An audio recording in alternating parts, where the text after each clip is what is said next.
Hey, I'm Alex Radcliffe from Board Game Co., and this is To Back or Not to Back. I've missed you last week. I was at a level up retreat, and so instead, I put up a video of the 15 most funded board games of 2022. Feel free to check that out if you want a bit of a look back at the highlights of 2022 on crowdfunding. But with that, we're going to have our usual To Back or Not to Back, going through a variety of campaigns. Some, some things in the board game adjacent category. We have one not funding. We have a whole bunch of campaigns because I've been gone for 2 weeks, and of course I have links to everything down below. But with that, we're going to start off as usual with our Cult of the Now. And Cult of the Now is a segment where I take a look at a currently available board game, because before we dive into all these crowdfunding campaigns that you could get all excited about, get all the FOMO, back, forget you backed, have them show up, a year down the road, if that, or just all that stuff, all the fun of crowdfunding, and there is a lot of fun of crowdfunding. As usual, there are games available now. There are games available at a reasonable price point with plenty of reviews and without having to wait a year and a half to get your game. And today's pick is The Red Cathedral over on Game Nerds for $28 for a very solid game for Devere Games. This 1 to 4 player midweight Euro game plays in around 40 minutes or so. Very fast. Wait, the playtime says 80 minutes on there. That playtime says 80 minutes. I feel that's a lie. I've played this game a lot. Maybe 40 minutes is ambitious, but like maybe an hour. The Red Cathedral is fast moving. It's a very solid game. A medium weight Euro that just really strongly delivers, although the expansion will add to the price, take that into account, and I do think the expansion is overall an improvement on the experience. Not a must-have. I like the Red Cathedral just fine as is, but definitely one that will further add to your experience. But either way, that's going to be our Cult of the Now, and let's go ahead and dive into, although before we dive into the campaigns, as usual disclaimer, that I do work for Gamefound. While this series has been going on for 3 years, for the past year I've been CMO of Gamefound, and please take into account any potential bias as we go through the rest of the campaigns. And with that, let's go ahead and start off with Board Game Adjacent. Starting off with Find the Fun. Speaking of Gamefound, this was on Gamefound, unfortunately did not fund. They canceled, and then they're bringing it over to Kickstarter instead. Find the Fun, game design resources, 662 backers, $19,000 raised, 12 days to go, coming to you from Gay Bear. And this is both a design course as well as a game on game design. So it's well, not a design course. This is a book on game design and a game that is lightly introducing you to the concept of a solo game of pitching your own game, getting your own game ready to pitch to whatever. So it's both a game and a book. They have it available, or Gabe has it available for a Find the Book digital file, book and game for $10. We have the paperback book for $20. We have the digital file bundle for $20, and then we have the game for $24 in case that's the thing you're interested in, as well as a few other pledge levels to go through. This is actually an interesting one because I wasn't even sure if this goes into Board Game Adjacent, because technically this is also a board game, but I left it in Board Game Adjacent because I think that it is more of a focus on game design than a focus on the game, although both of those things are available in case you want to learn more. Gabe Barrett in general, he runs a podcast, he runs a Facebook group, lots of resources available if you are interested in game design anyway, and this book has a lot of testimonials about the nature of fun. What is it? How do you add it? How it might actually be a misnomer in games. He has a whole lot of designers who have lent their voice to this project. In case you're interested in that, in case you're an aspiring game designer, Find the Fun from Gabe Barrett of Game Design Resources. From there we have Make Over Your Game Room, Shelves and Tables for Gamers. This is coming to you from All Play, previously a Board Game Tables. $357,000 raised, 329 backers, 18 days to go. This is their newest table as well, or newest version of the table, as well as shelves for the game. And they have a whole board game makeover. You can check out a video over on the Dice Tower channel, where they did an entire board game makeover, just an entire board game room makeover for a family that managed to win that. And they have a whole lot of things over here. They have shelves, which they brought out their Jasper shelves. They've had them in the past. They're offering them here as well. Highly modular shelving, definitely not cheap, not by a long shot, but meant to last and very, very modular, meant to work for your space and grow with you as you need them. One of my favorite parts about the design, about the shelf aspect, is the empty space that is created. The null space, the zero space, however you want to define it. But as you make different shelves, you're not only getting the space from the shelves themselves, but you're getting the space as you build out the shelves. You're getting the space between shelves that can operate as shelves in its own right. If you see like how this thing is growing, you get a good sense of that. But they also have more things. They have the shelves, they have the tables, they have a whole bunch of options, and they have a table starting off for as low as $500 for the Jasmine table. Please take into account, this is not like, for everything you're going to get. If you want the topper, if you want other things, all those will add to your cost. But starting off the bat, $500, you obviously expecting shipping, all these things, but they definitely make they have a variety of options from more deluxe-fied game tables, build your own custom game tables, but also budget game tables for you in case you're looking for those options. A lot of things on the page. I'm not going to do a heavy scroll through it because they have an absolute ton of things as you can see them scrolling past on the page. From there, in the not funding category, or more specifically the not yet funding category, because this will almost certainly fund, this is License to Grill from Greater Than Games over on Backget.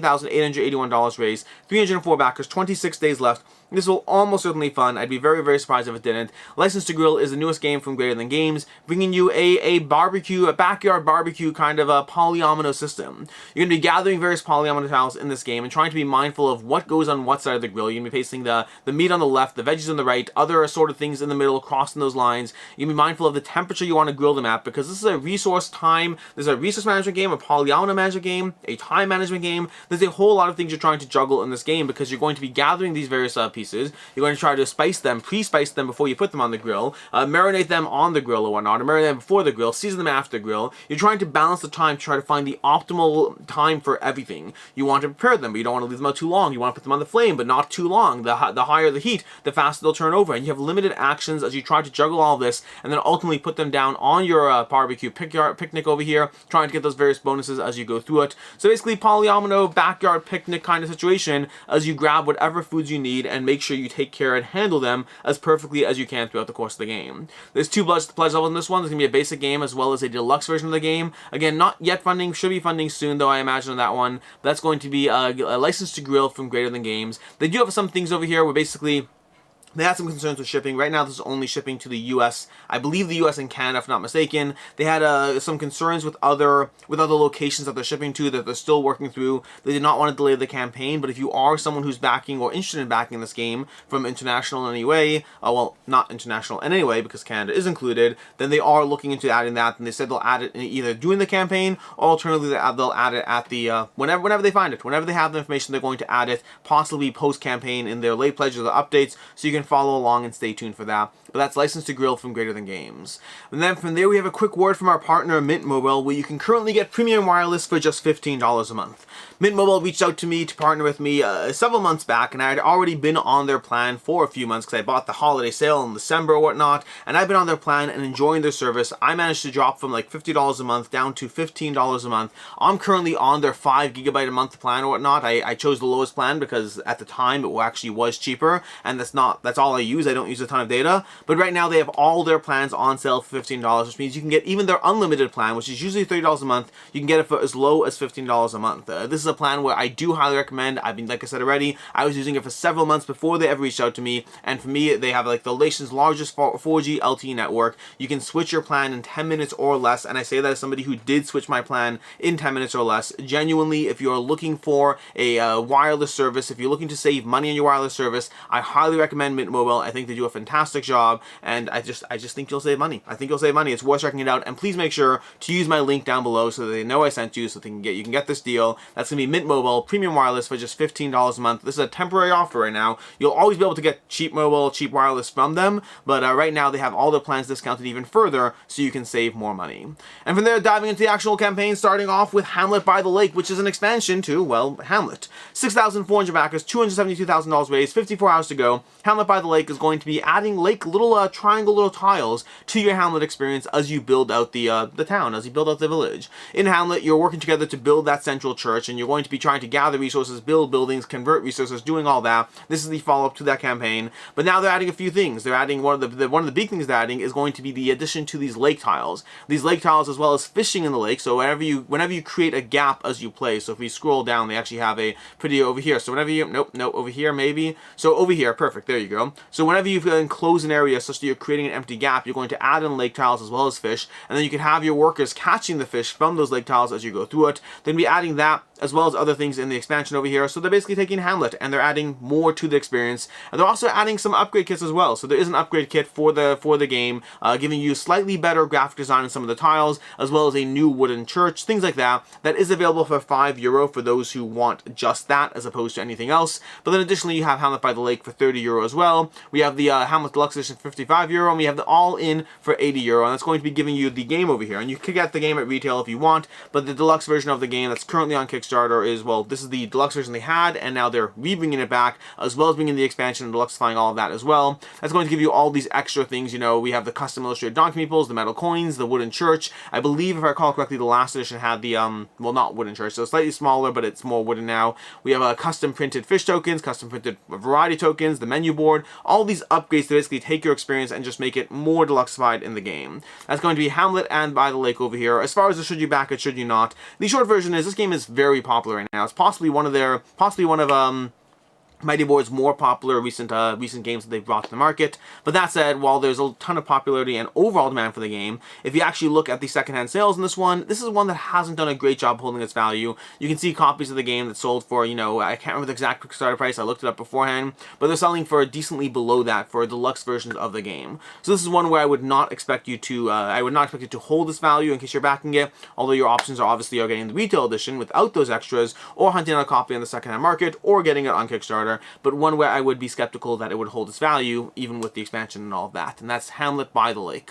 From there, over on Gamefound, we have Battles of Napoleon Volume 1, and this is one that I'm not going to go into at all. I always debate with these war games, because with 328 backers, there's enough of an audience in this one that I do want to mention that this exists, but I usually don't go heavily into war games or understand exactly the nuances of how one operates versus another. It's not my genre, and I just find I'm just not passionate or excited about them. But that's Battles of Napoleon, so I'm just kind of here to let you know that this thing exists. Battles of Napoleon Volume 1. It's from Sound of Drums GmbH, and that's all I have for you. There's pledge levels over here as well. You can scroll through the campaign. This is more of just letting you know this exists as opposed to a deep dive. Like I said, war games aren't as much my jam. Battles of Napoleon, you know, €69 for that, and then a variety of other things over here. From there we have Mordred from Command over here. 3,521 backers, 3 days to go, $365,000 raised, and this is one where I will have a full should you back it going up probably on Tuesday, which means like you'll have 2 days left or 1 day left by the time you watch that. But effectively, I do want to go into this one more, even though it has hit my like 10,000 backers. I'm actually selfishly very interested in this campaign. It's one that does very much call to me, despite the cover art not pulling me at all. The gameplay does feel like a game that I'll like, so I'm tempted by it. I'll be doing a full deep dive into it, a full should you back it. For right now, the surface level of this is Command's newest entry into the area control. They obviously had Blood Rage, they had Rising Sun, they had Ankh, all tremendously popular. They had Cyberpunk 2077, which was not as popular, but having played it, I really enjoyed that one. And it obviously had the Cyberpunk 2077 IP on top of it. And now they have Mordred, which I'm sure is underperforming. I mean, $363,000 raised. That is like the lowest Command Kickstarter in who knows how long. Like, what is the Command? Now I'm curious, actually. What is the lowest Command Kickstarter before this? Because this is a new level of low for the campaign. I mean, we have over here. Let me just scroll through this over here. These all did higher. Dune did higher. What's the lowest one? No, I guess you could count the comics, but even that did higher, didn't it? Didn't the comics do higher? I'm not going to keep scrolling through it. Yeah, the comics did 500,000. I mean, if this doesn't outperform the comics, that is surprising. But either way, ultimately, this is still, don't get me wrong, I mean, this doesn't have the IP behind it. It doesn't have the design team of Eric Lang and Studio McVeigh and the artist who I always forget. Oh my gosh, who's the artist? The artist of... I'm blanking it. I did this just the Adrian Smith, the artist Adrian Smith, and so overall this doesn't have anything specifically pulling in. I mean, it has Studio McVeigh, it has Adrian Smith. It does not have Eric Lang or that trilogy behind it, and it doesn't have an IP behind it. And again, something I said myself is for the cover of this, the cover of Mordred does not personally pull me in. I'm just here because I really like Command games, and I like their games generally speaking, and this does look like a game that I'll enjoy. That said, it could also be a game that leaves. I mean, at the end of the day, Rising Sun left my collection. I'm still on the fence about. I like it a lot, but I also don't know if I prioritize it over games like Blood Rage, so who knows. But either way, this is Mordred, their newest area control game. Where you're managing your leaders, you're managing various monsters and knights. You're trying to gather a ton of things. You have monsters, you have knights, and you have leaders. All those things you're balancing as you go through this area control, as you manage your time in the game as well. They have a little time track where you have to choose the actions you're taking and be mindful of the time you're spending. So kind of like a little patchwork vibe where you have to take actions, but then people behind are going to have more time to do their actions, so you're trying to balance all that. You're trying to balance this expanding board that almost seems like a gimmick. I shouldn't say almost, seems straight up like a gimmick, although may actually add to the gameplay. I don't know. There is a gameplay over on the Dice Tower, you can check that out. I'm definitely interested in this one, but like I'm pulled in some ways and not pulled in others. But either way, I'll have a full deep dive on the campaign on Tuesday. But past that, we have $110 for the Fae pledge. It's the only pledge level over here. We have 2,294 backers. I guess we have a lot of dollar pledges. Must have a lot of dollar pledges on the campaign because that's the only pledge level they actually have. And they do have a bunch of expansions as well. I'll be diving into those on Tuesday on my Should You Back It, where I go over the whole campaign. But they have a bunch of expansions. But for right now, there's going to be adding, you know, monsters and miniatures and all these things that you're going to get in this version of the game that you will not get in the retail version. This game is going to retail, or I should rephrase that as this game is planned to go to retail. I assume it still will. I assume it will take a really underperforming campaign for it to not. But overall, the Knights seem like a fun addition. They have great sculpts over here. They're leaning into the Arthurian legend, although I will say, who just mentioned, Shadowborn Games mentioned that they have a project coming out, an area control game with an Arthurian world as well. The timing of that is phenomenally fun. But overall, just a ton of miniatures, tons of stretch goals, the giant little frogs over here, the Blackhorn, we have Lob, lots of these mythical beasts in the Arthurian world, and then just expansions. We have more expansions as well, which if you can scroll down for it, we have a few expansions that were released. Where are they? Did I scroll past them already? We have Kickstarter exclusive, and then we have Old Enemies, an Old Enemies expansion over here. We have the Force of Nature expansion, as well as the Warbands expansion. Most of these are Kickstarter exclusive, factor that in. One of them is not, but the others are Kickstarter exclusive. And like I said already, we'll be going into more on Tuesday. As far as Should You Back It, it will hold its value. I'm not worried about that. Command games in general, they are still sought after. They still give you extras. There are going to be people, unless this game completely tanks. I mean, command games rarely tank. They rarely tank in value. The only one I can really recall that just straight up did not do a good job holding its value would be, what was that football one?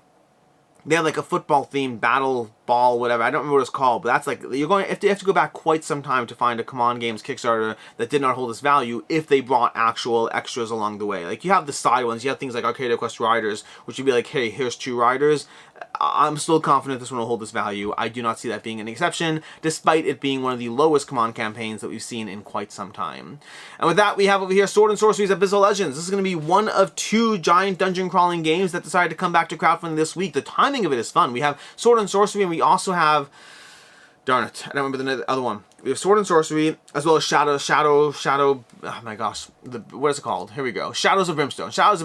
Those 2 campaigns, Sword and Sorcery and Shadows of Brimstone, both them giant dungeon crawlers, both them that have not had a crowdfunding campaign in a while, and both them that of course have a crowdfunding campaign this week. I just find the timing of that very fun. But we have 2,184 backers. We have $260,000 raised. 3 days to go. Sword and Sorcery's Abyssal Legends is going to be continuing your Sword and Sorcery's game. This is not a standalone expansion, although they do have a pledge level to give you more stuff in case you want it. For $99, we have the Abyssal Hero expansion, the Abyssal Hero expansion for the game, as well as all the stretch goals, Kickstarter content, all of that. And then we have for $249 the Abyssal Champion, which is going to give you a complete Ancient Chronicles Saga as well, because you need an original core set, you need an Act 2 over here. There are a few options, this is just one over here, and then you can go ahead and dive into Abyssal Legends with your leveled up characters in the game. That's going to be effectively what's going on here as far as the content you're getting. As far as what Sword and Sorcery is, it's a dungeon crawler. It is a very well rated, very well loved dungeon crawler with a lot of content. You're going to be managing your heroes, you're going to be managing the AI of the beasts and the monsters. This one looks like it's having a fun little addition of, you have these ships you're working with over here. You're going to be shooting cannons straight into the depths of these monsters over here.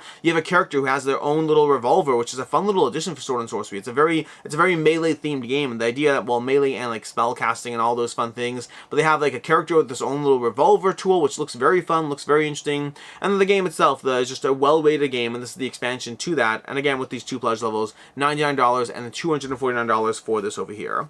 As far as the Should You Back It, Should You Not, will hold its value. If this is a game system you're interested in, and you should look into it. There's a lot going on here. There's a lot of dungeon crawls that have come out over the years, and Sword and Sorcery is rated well, but it is one of those systems that, whether or not it's showing its age, is hard to say for sure. You have a lot of people who are like, it's incredible, it's amazing, it still holds up, but you'll also find a lot of people who are like, it was great at the time, but it hasn't necessarily held up as much. It's lots of AI management. They're going through the whole AI character set. I mean, even in the Kickstarter campaign, they tout as one of the things that it's one of the reasons that this stands out is because it doesn't require a DM, which once upon a time that might have been true for a dungeon crawler, but nowadays most dungeon crawler board games do not require DMs. Ones that require DMs are the exceptions. That's no longer a selling point. So to a certain extent, Sword and Sorcery is slightly dated, but it still very much holds up and still very much has a fan base behind it. So it's worth looking into to see if this is a system that is for you or not. And this one looks like a fun addition, although it does really look like it's catering to your Sword and Sorcery target audience of somebody who's really leaning into the campaign,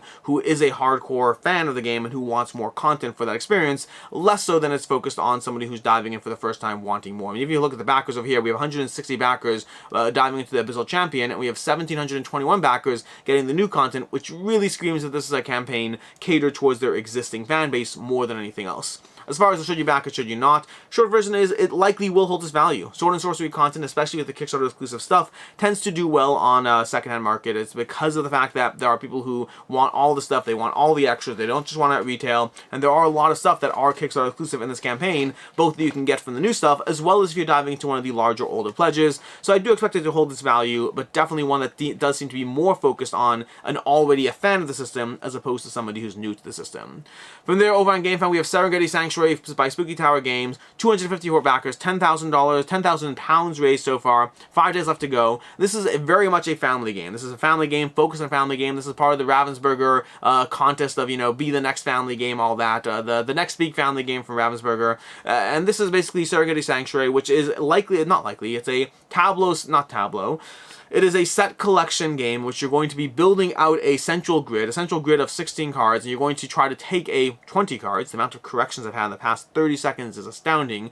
It's a set collection game where you're building out a grid of 20 cards, and players are going to select the cards of a specific habitat from either one row or column, and you're going to be applying those towards your sets. So definitely a very light set collection game. It very much is focused on being a family game, and that's the core idea of it. The game is very cheap, but that's also because it's like it's like 50 cards and a board, but the game's coming in at €36 for £36 for 2 games, and £20 for a single game if you want a single game, plus obviously shipping factored in as well. So the game is cheap, but you're also not going to get a ton of content in the game. I mean, you're getting all this: 52 animal cards, a sanctuary area, a victory tracker, 4 team player maps. Not a ton as far as the components and content here. Almost more of a card game than anything else. But it is all about that set collection. There's going to be some, some abilities as well, team member upgrades as far as how you can gather different cards and things like that, or rearrange the board in different ways. So there's some small degree of player powers or whatnot as you go through the game. But ultimately, it is a set collection game, gathering the cards with its own unique mechanism of how that works. And that's Serengeti Sanctuary over on Gamefound. Then we have Shadows of Brimstone, Lost Tombs, and Hell Terrain. 3,150 backers. So interestingly enough, they only have 1,000 more backers than Sword and Sorcery over here. Only 1,000 more backers, but instead of $260,000, they have $949,000 raised. This thing's going to cross $1 million easily. It's basically 4 times only 1,000 backers more, but 4 times the backing value. And this is one where they definitely are pulling in a lot more people overall with the sets that they're offering. Shadows of Brimstone, like Sword and Sorcery, is a well-loved, well-rated system that has been around for quite some time. And this is from Flying Frog Productions, and this is their most recent campaign for that set. This is offering you 2 new core sets. We have the Lost Tombs of Cam and Ted over here, as well as what's the other one over here? No, the next one is showing you all the contents over here, the 32 miniatures or whatnot. I think it's 32. The 32 plastic miniatures for the campaign, giving you all of that over here. And then we have the Impossible Hell Train as well, again giving you 32 miniatures and its own little core box and system. That's before we get to all the Kickstarter extras, because there are Kickstarter extras. But this is basically giving you the 2 newest sets for the Shadows of Brimstone universe. The Shadows of Brimstone is almost more of a Western and then some dungeon crawling system. Western mythical dungeon crawling system, and this is leaning into that as well with your Hell Train and your Lost Tombs, your Indiana Jones vibe, exploration and mythical and all that combined with the dungeon crawling of the universe. But that's going to be 2 new core sets, as well as, a whole new Pharaoh level you can dive into, the retail level, the deluxe retail level, and then some early birds as well for the game system. So basically giving you 2 new core sets, as well as a lot of things you can add over here. We have the additional extras you're going to get, the Treasure Hunter pack, the Brimstone Ranger, and then I think there are a lot of stretch goals. Let's go through the stretch goals over here. So all the stretch goals that are being added to the campaign, they have a lot of things that are added to bump up those 32 miniatures by a decent margin as far as getting a lot more stuff added over here. And that's basically what we have over here. You also have a lot of optional buys, so you get a lot of different things you can add to your pledges that you can go through this, and that's going to be Shadows of Brimstone from Flying Frog Games. As far as should you back or should you not, will it hold its value? So first of all, very similar thing as far as Sword and Sorcery. First, look into this system and see if it's a system for you. Both Sword and Sorcery and Shadows of Brimstone are highly rated systems. Sword and Sorcery I've actually had the chance of playing. I played the original core set. I've not played anything past that. And Shadows of Brimstone is one that I've heard a lot of good things over the years, but I never actually dove into this one myself. But both of them are ambitious dungeon crawlers that have so much potential content that they could be lifestyle games in and of themselves. These are not like, hey, here's a core set and that's it. It could be, hey, here's a core set and that's it. But they also have so much content available to either hunt down in one way or another. They've been around for a while. They've both had several crowdfunding campaigns before now, and this is just continuing to add more content, either for existing users or for returning backers. I think a big difference between Shadows of Brimstone and Sword and Sorcery and their campaigns is Sword and Sorcery is very much leaning into like, this is a continuation of your characters. This is giving you like that max level goodness, you know, for someone who already invested in the system. Versus Shadows of Brimstone is a little bit more welcoming to new backers in the sense of these are more core sets that are not necessarily inherent continuations, but rather give you opportunities to dive into this for the first time without spending $250 to get the all-in. But both of them very well loved systems. Check if they're for you or not. Obviously, you may already know that you love them, in which case, great, do what you need to do. Alternatively, you're jumping into the for the first time, and there's a lot of video content out there to see if these are game systems that work for you or not. That's going to be Shadows of Brimstone, Lost Tombs, and Hell Train. Oh, and as far as should you back it, should you not, will it hold its value? Past one recent sale, there's like one recent sale where somebody sold the, if you look at the Shadows of Brimstone, was it Ancient Chronicles or was that Sword and Sorcery? The most recent Shadows of Brimstone set that was on crowdfunding, if you look at the secondhand market on those, for the most part, Shadows of Brimstone does a tremendous job holding its value, selling for well above what people paid for it. There's like one sale where someone sold it for like half what they paid for it, but for the most part, it's selling for above what people paid for it, so it should hold its value just fine once you factor in all those Kickstarter exclusive and those stretch goals that are being added to your core set. Past that, moving on, we have Shards of Infinity. Shards of Infinity Saga Collection. This is coming to you from, oh my gosh, I always forget the name of the company, from Stoneblade Entertainment, who are most famous for Ascension, Ascension Tactics. They have 1,200 backers, $110,000 raised, 4 days to go, and Shards of Infinity is basically Star Realms. That's basically what it is. It's Star Realms. It's kind of, I mean, to be fair, Star Realms is kind of Ascension, so I'm not entirely sure who did what first, but we had Ascension, which is one of the very, very popular deck builders out there. Dominion and Ascension were almost like the grandfathers of deck building. Not the first ones to do it, but definitely amongst those that popularized the system.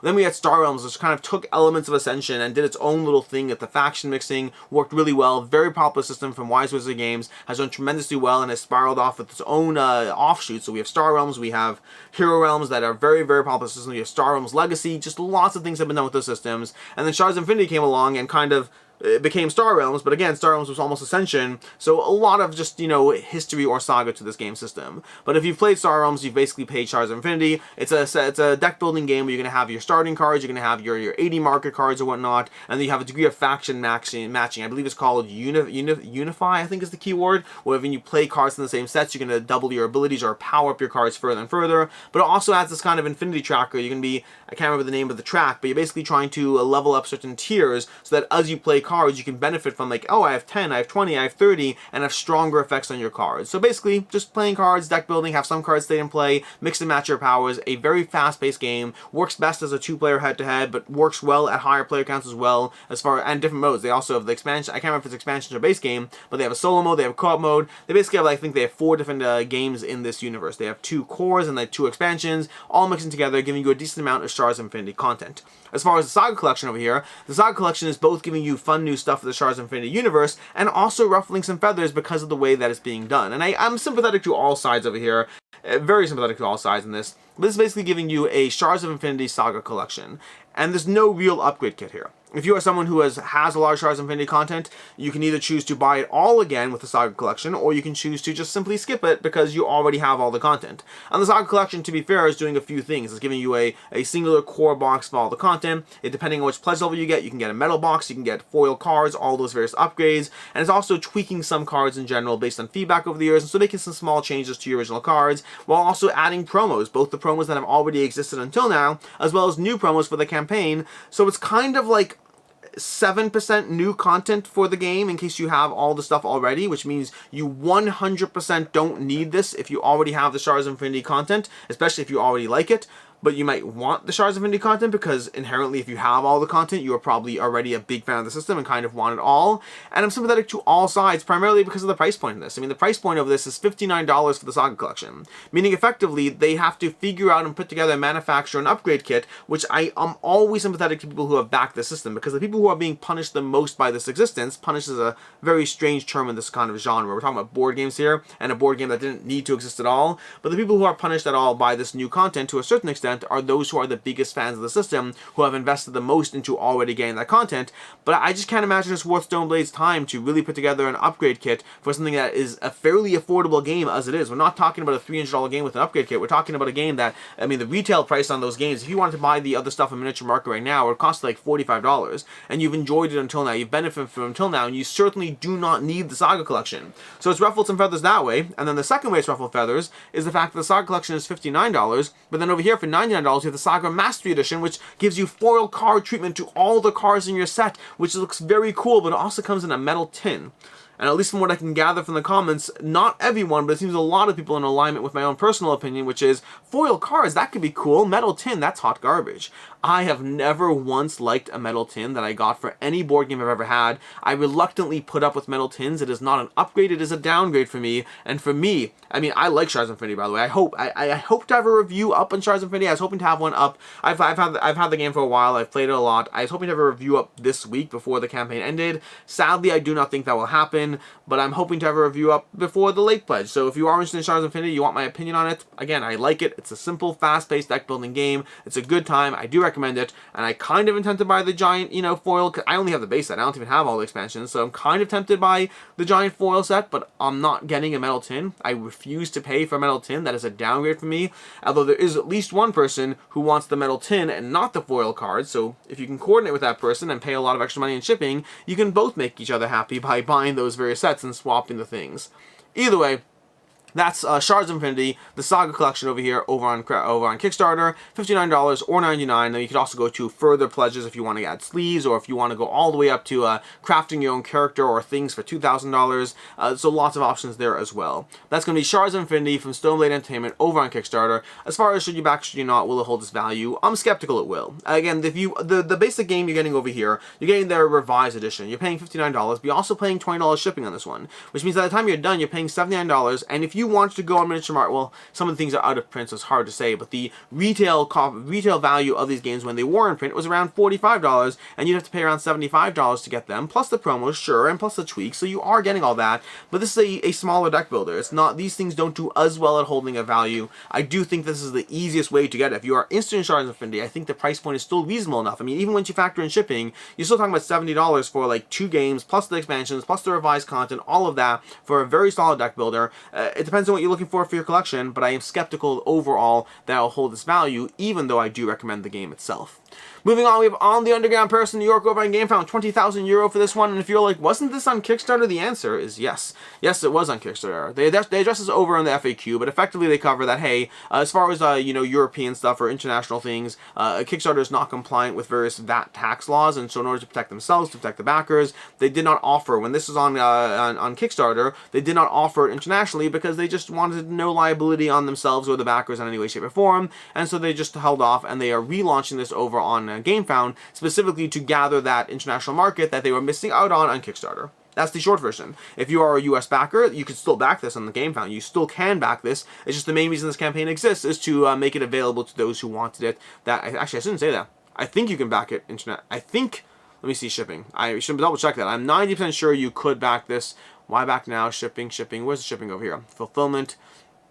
This project is EU friendly. This project is USA friendly. Yeah, so it does look like it should be all friendly to all regions. I realized I assumed you can buy it in the US, but I wasn't actually sure of that. But either way, this is basically On the Underground Paris in New York. On the Underground is a system that is a very old system. It's been around for quite some time, and then it was picked up by Luddite Creations and revised, given it some special deluxe treatment, and this is one that we are basically trying to figure out the most efficient way to move backers around the board. There's a few different maps over here, but you're trying to lay these train work systems, and backers have destinations, and they're going to use different routes, and they're going to use the most efficient route for them, although one of the fascinating things about this game is they will choose a very, very, very long route, as long as it does not involve walking. They just want whatever route has the least walking they possibly can get away with.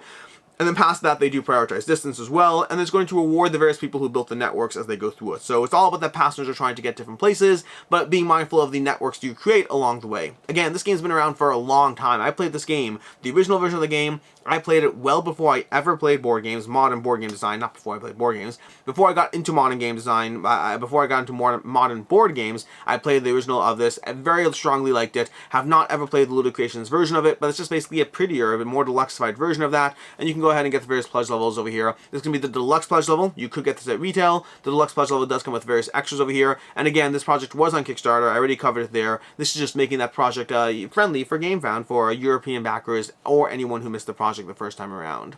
Moving on, we have Stonespine Architects. 2,900 backers, $109,000 raised. This is coming to you from Thunderworks Games, from the designer of cartographers. And this is in the role-player universe. This is a game which you're going to be constructing the welcome aspiring dungeon masters compete to construct the most dangerous labyrinth. That's basically what you're doing over here. You're going to be drafting cards across 4 rounds of play. Every single round, you're laying 4 cards down into a row, creating a row of 4x4, effectively, a 16-card grid, trying to be mindful of your personal scoring card, trying to be mindful of the public goal, trying to draft various challenges across those rounds of play in order to give you more things you're vying for. You can check out a review on my channel. You can check out reviews and gameplays on a ton of channels. This is basically the newest game in the Thunderworks universe, designed by the same designer as cartographers. It does feel a little cartographers adjacent as far as the gameplay feel you have of it. And then they also have things like they have a Kickstarter exclusive miniature expansion. They also have the a cartographers Kickstarter exclusive miniature expansion, and then as well as a Kickstarter exclusive or Thunderworks exclusive. I say all these are Thunderworks exclusive, not Kickstarter exclusive, as well as a giant plush miniature as well, in case you're interested in that. So the pledge levels over here are going to be $4 for the cartographers promos. We have $20 for the miniature plushie. We have $36 for the Stonespine Architects that comes with the mini expansion, the Shrines and Fountains, and then we have a Stonespine Architects plus Cartographers for $40, as well as the plushie and for $56, and then for everything for $60 over there. And I think that was everything plus the retailer pledge level. That's going to be all the stuff you get over here. Overall, the game itself, I very strongly enjoyed the game, very much liked it. You can check out a lot of content for this game. The main reason to consider getting this on Kickstarter is going to be that Shrines and Fountains expansion, which is interesting because the Shrines and Fountains expansion, I actually really liked it. My only real complaint is it only really adds 7 cards. It's being shuffled into a large deck of cards, so I liked what the expansion adds. I kind of wish there were more of them. Actually, now that I think of it, I wonder if they're offering more. If they're offering more of this expansion, I'd almost want to buy like 2 or 3 packs, so they're more distributed within the cards. They basically add cards that are dual terrain, as well as having Shrines and Fountains, which are a fun little mix to the game. Not essential by any means, but it's a nice little mix. It's just there's the 7 cards out of 100 cards, which really dilutes the chances of how often they're going to show up or how often you're going to get them for your dungeon. But either way, that's one of the reasons to get this over here. In fact, the reasons to get this campaign, speaking of which, should you back it, as far as the various reasons to get this campaign, the main reasons are going to be the extras. That extra Cartographers expansion, the extra Stonespine Architects expansion, or the Minotaur. If you want any of those, this is just the easiest way to get your hands on them. If you're just looking for Stonespine Architects, as is generally true with Thunderworks games, waiting to retail, you'll be able to likely get this game for slightly cheaper once you factor in shipping and all that. They have a very strong retail presence, and just the nature of shipping being shipping and it being a cheaper game means the main incentive to get this is not whether it holds its value because you could get it cheaper at retail, but whether you want to hunt down those Thunderworks exclusives, because those are always harder to track down. So basically, you should back it if you're sure you want the game, and if you want the exclusives. If you're just here for the base game, Stonespine Architects, you can probably wait to retail and get this one cheaper down the road. From there, moving into Space Alone. Space Alone, $7,319 raised, 670 backers. Space Alone is a... What is Space Alone? Space Alone is a print-and-play game that is a spiritual successor to Island Alone. This creator has actually done a few games. The creator, Radek, has done 3 print-and-plays, I believe. He did Island Alone, he did Roll... Actually, maybe he did more. No, he did Island Alone, he did Roll Meow, the Cat Burglars, which looked like a fun little system, and now he has Space Alone, the newest system over here. This one looks like the most complex of the 3 over here. You can watch the video for a general sense of how to play this one, but it looks like a more complicated version. This is a print-and-play game, so it's going to be running €5 for the game, €8 for the all-in over there, and then €17 if you want the ultimate pack for all his games over here. Again, in general with these games, I usually say the same thing. If you print and play games, if you actually print and play the print and plays you buy, then €17 for his 3 games, or if you want the individual 1 game, whatever it is a great price point for a game system. And overall, his games have been fairly well received, so I'd overall recommend this if you print and play this stuff. On the other hand, if you don't print and play this stuff, then €17 is just adding this to another game that you hypothetically may one day print, but likely aren't anytime soon, so just back according to what you historically have done with print and play roll and writes. We'll actually have another print and play roll and write. No, we don't. No, we don't. This is the only print and play roll and write. We have another campaign roll and write, which is a whole different genre instead. Anyways, from there we have Ding Dong. Ding Dong, 903 backers, $26,000 raised so far, 12 days to go. This one is, and disclaimer over here, just 2 disclaimers. One is we did a preview of this game. Professor Meg did a preview of this game, and number 2 is this one is AI art generated, which I'm not offering a stance on that in this video. I'm just informing you so you can back or not back accordingly if you yourself do have a stance on that in your own personal backing choices. But either way, this coming to you from the Gamer Spark over here. And the tricky part is this game is promising delivery by October 2023, which is definitely ambitious. Like, I mean, if you back this hoping for that date, by all means, and I hope they make the date, and we'll see what happens. But also, that's such an ambitious date that definitely, if you're backing this exclusively because you want it by that date, I would back cautiously, just to keep that in mind. And I'm not saying they can't make it. I'm just saying it's very ambitious. They have definitely promised multiple times in the comments they will make that date, or they can make that date. Just make sure that you are... It's an ambitious date. That's all I'm saying. It's an ambitious date, and I don't know what's going to happen there. But either way, this game is going to be a little trick, almost party game. It's a very light game. It's a much lighter game. You basically have these kids walk around the block, and then you have multiple ways to deal with them. You can give them candy, at which point they go to your neighbor. You can have certain decorations that will scare them off. Or you could just deal with the bad thing they're going to do to your house, which is one of the things that will happen along the way. And so you're trying to balance your resources and your economy in this game as you go around the table and trying to figure out the ways to push things to other players. Combine that with a few player abilities, your different starting resources, different things you're going to be buying from the shop every turn. Definitely a very light party game with a, a Halloween theme. The core game is $21. The expansion is going to be the Scary Deluxe version of here is going to be $29. And there's also an expansion, which is a part of the Scary Deluxe? I don't think so. No, it includes the Ding Dong expansion. Yes, the Ding Dong expansion is included in the Scary Deluxe as well. I don't know anything about the expansion itself past that. They have a few stretch goals as well, but it's basically a light trick and cheek. I mean, the art, AI generated or not, the art is very cutesy and very appealing, at least to me. I mean, I can't speak for you, but to me it's very cutesy and appealing. But the game is definitely very much on the lighter side, which is not necessarily a bad thing. Just know what you're getting yourself into before you get this. It's a very light experience. That's going to be Ding Dong over here. As far as should you back it, should you not, will it hold its value? Price point's very reasonable, but overall I am skeptical this one will hold its value. I just think it's a lighter game and a cheaper price point. Once you factor in shipping and all of that, these things historically don't do as good a job holding their value down the road. From there, over here, we have Luddite, a roll and write campaign game with a fully integrated graphic novel, 745 backers, $24,000 raised, coming to you from Cogito Ergo Meeple, who I believe their last campaign was Solo 175, which was overall, I mean, that one seemed to be very popular. It had a lot of buzz, lots of people who liked that game, but that is not this game. This game instead is Luddite, a print and play. We have a print and play option for £4 over here. We have the digital game for £8, a digital game. That's a fun little option. And we have the main game for £35 for the game, as well as, all the Luddite game, the Chapter 1 limited edition comic, the Kickstarter exclusive. It's basically a print and play game where you're going to be rolling 3 dice, moving your piece along the board. I can't remember the name of the piece. Moving your piece around the board, marking your boxes, trying to combo up over here. But again, it also has a graphic novel associated with it. So it's both a print and play game, a print and play campaign game. It has solo play, competitive play, cooperative play, a bunch of options over here, and then a graphic novel to boot. And you can see more information. I believe Mark Street Dice Tower, I believe, did a video on it, as well as Rado did a video. Lots of options to check out more content in the game. And they're also focusing very heavily on the graphic novel, which I'm curious as far as, I mean, that's to me less my personal jam, but again, everyone's going to have different things that pull them in as far as different gameplay aspects. But it does look fun, does look very cute. I don't know, cute's the wrong terminology. It does look meaty for the game experience. Roll 3 dice, assign the resources. It's a very commonly done thing. It's a very commonly done thing in print and play and roll and write games. But the way you do it is always where games stand out. I've played games that had the mechanic that were really well done and I really enjoyed, and I've played games that had the mechanic that were just okay at best. And having not played Luddite, I can't comment on that over here. That's going to be Luddite. As far as should you back or should you not, will it hold its value? I'm skeptical it will. I'm not sure of this one. This is an interesting combination. The combination of roll and write campaign together with a graphic novel is very different. I'd say with 745 backers, there's definitely a degree of demand over here, but I'm skeptical that it's going to be pulling in that £35 if you are someone who backs it and are, trying to see if it's for you or not and looking to get your money back. If it isn't, I'm skeptical you'll see your full amount back, especially once you factor in shipping and all of that on Luddite. And then we have the Wolves, a semi-cooperative game for 3 to 6 players, 1,100 backers, $74,000 raised from a first-time creator, so kudos to them. 15 days to go, and to me, this is fun because the Wolves is a semi-cooperative game, which for me is almost a straight-up no. Almost straight-up no.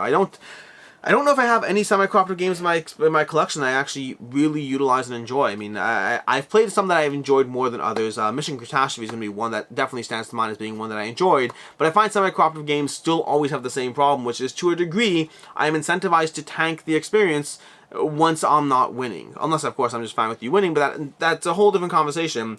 Either way, this is a semi-cooperative experience. You're going to be trying to manage your resources. You're going to be trying to be mindful of sharing your resources with the various tribes in order to gain more status in the system. The problem with that is at the end of the game, if any one tribe doesn't make it, then all the players lose. But if the tribes do make it, then the player who has the most status wins. Hence the whole semi-cooperative aspect of the game. And so the game is a tug and pull between when do you accept gifts, when do you give gifts, well, how do you be mindful of the status is going to grant or confer to other players as you go through the game, while making sure that no tribe actually starves or in any way, shape, or form. So you're trying to be mindful of those resources. It's worth noting they actually cover this in the campaign, but the game is called Wolves and there's no wolves in the game at all. And that's because the wolves have more of a what's the right word for it? A cultural significance as far as the different wolves warring in us, in the sense that the wolves that of either being mindful, looking out for ourselves, or being mindful and helping others. And the goal of the game, the mission statement of the game, is almost to remind us that we could try to look out for others while looking out for our own goals at the same time. That idea that we grow more together, which in real life I find is a great message in board games.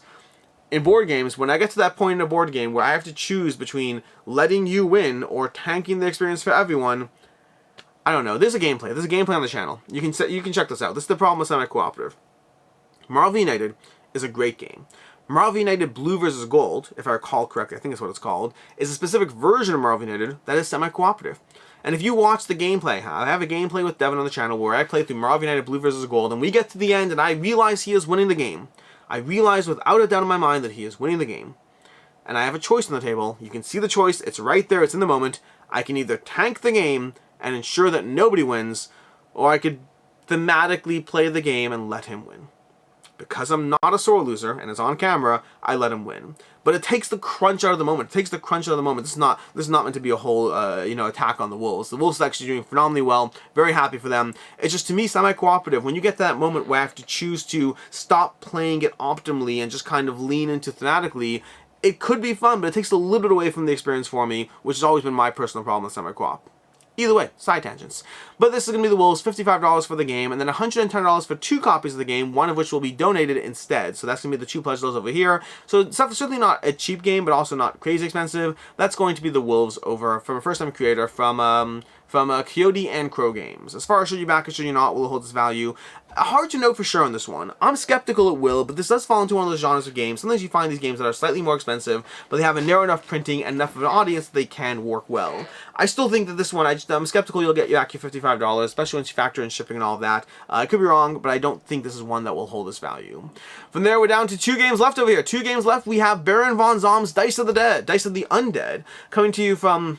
I'm not even going to try to pronounce the publisher's name. This is over on Gamefound, €21,000, 581 backers. This is a light game, 35 euro for the game. It's a lighter game of trying to roll your dice, set them up into pairs, trying to be mindful of organizing your little rondel over here, pointing to the pairs that you're generating as you try to place out these dice and get your rondel filled over here. Very light game. There's going to be some degree of card play when you roll different sequences, either straights or triples or all that. You'll be drawing different cards. You have a degree of different abilities all happening from the cards. It's a very light, fast-paced, build your rondel, roll some dice, assign your dice, and see who wins first game. Light, not in a way that's necessarily a problem, just this is a fast-paced, easy, accessible, gateway style of game. This is going to be Baron von Zom's Dice of the Undead. Pledge levels over here are primarily the 35 euro pledge over here. We have the early bird editions where you can save money, but those unfortunately are already gone, so that early bird's out the window, which means your only pledge level at this point is the 35 euro. And then we have the adult edition if you want the Game House exclusive 4-in-1 add-on for adults only, which is, naked zombies, I guess. I mean, that's my jam. Sorry for the pause there. We have the multi-pack over here, which is just basically more copies of the game. That's going to be all of that. It's primarily a 35 euro game, plus of course shipping as well, for a lighter Dice Rondel set collection. Not really set collection. Dice Rondel game coming to you from Charisma Games. Lastly, we have over here, we have Avant Carde, the art collection deck building game. 1,100 backers, $29,000 raised. This is basically Uno meets a different game.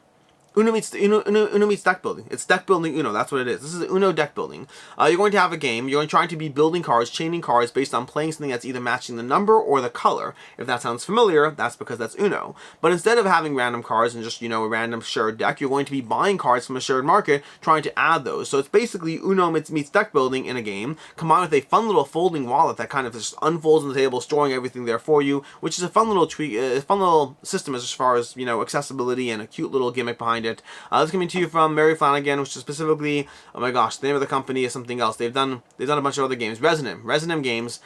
They've done a bunch of other games, Roll and Rights, Retrograde, all these different things. But this is going to be giving you Avant Carde for stores for $10, which is not what you want over there. We have the Standard Edition for $20, and we have the Avant Carde Kickstarter Edition for $29 for the game, as well as the Patron of the Arts for $100 for the game. That's going to be what you have for Avant Carde, plus obviously shipping as well for that. But basically a 60-card game that's basically Uno combined with deck building, everything to give you that experience all there. And then the deluxe version of the game is going to be giving you 5 metal change coins, as well as the Londoners 6 patron micro expansion as well, for an additional $9 for the game.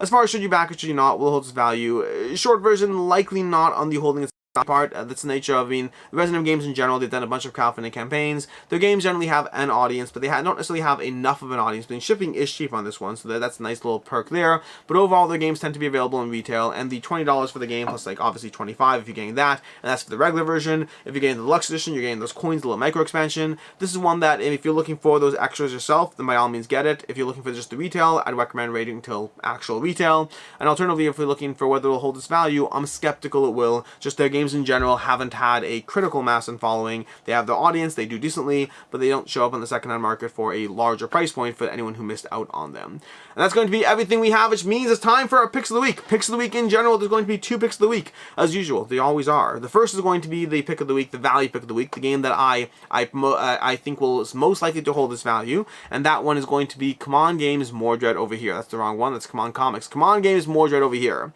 This is the one that I do think is the most likely to hold its value, and this week we actually have a bunch. We have Sword and Sorcery, we have Shards of Brimstone, we have a bunch of games that I think, and again, value pick of the week is not the cheapest or the best bang for your buck, it's the one that is most likely to hold its value. If you're interested in the game, getting it on crowdfunding, getting on Kickstarter, now is a good time to do so, and again, that's going to be Mordred over here. Despite being one of their worst performing games in a long time, I'm still confident in the value of this one. That's just what their games do. They have their exclusives, they have the extras, and people want to hunt those down. As far as my personal interest pick of the week, I'm going to go with Stonespine Architects, and I did debate this one. I'm definitely very interested in Mordred, I'm interested in a few other things, but Stonespine Architects is a game that I've played a bunch of times by now, and I'm still enjoying this one. I am a drop uncertain about the long-term longevity of this one. In fact, this is one of those interesting ones where I think I prefer this to Cartographers in terms of play to play, but I think Cartographers has my interest more as far as just the long-term variability of what it's doing. I like Stonespine Architects a lot. I am curious how it holds up to 15 plays contrasted with 6 plays or whatnot. So that's the one hesitancy, but I do very much enjoy this one. Have had a lot of fun, and so Stonespine Architects is my personal pick of the week from Thunderworks Games. And with that, as far as campaigns coming up next week, as usual, we have a few over here to highlight. We have Vampires the Masquerade, Milan Uprising. This is going to be launching in 2 days over on Gamefound. This is going to be the Teberu system and the Vampire the Masquerade universe all brought together from Teberu. The beginning, that's just basically all that. 12,000 people, 14,000 people following the campaign over here. It's going to be combining the technology from Teberu, the Vampire the Masquerade system, into a system that's going to give you that narrative exploration over on Gamefound. And then secondly, over on Backkit, we have Innovation Ultimate. This one I'm very excited for. I hope to have a review for it. It's not going to be up before the campaign launches, but I hope to have a review for regular Innovation, not Ultimate. I have a deluxe set of Innovation with all the expansions. I'll be doing a full review of just all the ways those mix and match configure. Innovation is a game I've had in my collection for a very long time, and I'm a huge fan of the system. I'm very curious what Ultimate's going to do over here, but I'll have hopefully coverage of Innovation as well as all the expansions before that all the expansions to date before this campaign over on Backkit ends over here. And that is everything. That is going to be all the stuff we have. Until next time, I'm Alex Radcliffe from Board Game Co. This has been your 2 Back or Not to Back. I'll see you next week with more, and as always, I hope you have a good one.